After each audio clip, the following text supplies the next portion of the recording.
آج عہد کے دل میں سکون ہی سکون تھا۔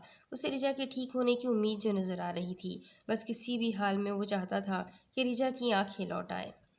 رجا ابھی نہا کے باہر آئی تھی، ہوا میں ہاتھ لہراتی وہ چیزوں سے ٹکراتی، بمشکل کاؤچ تک پہنچی۔ اسے تولیہ نہیں مل رہا تھا، وہ ہاتھ چلا کے تولیہ ڈھونڈنے لگی کہ کسی نے اچانک اس کے ہاتھ میں تولیہ دے دیا۔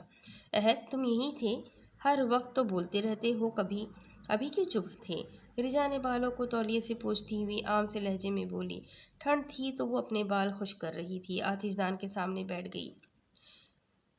اس وقت وہ خاموشی عجیب لگی اسے۔ کمرے میں کسی کی موجودگی محسوس تو ہو رہی تھی، پر کوئی آواز نہیں آ رہی تھی۔ آج سورج کہاں سے نکلا ہے؟ تمہاری زبان پہ آج تالا ہے؟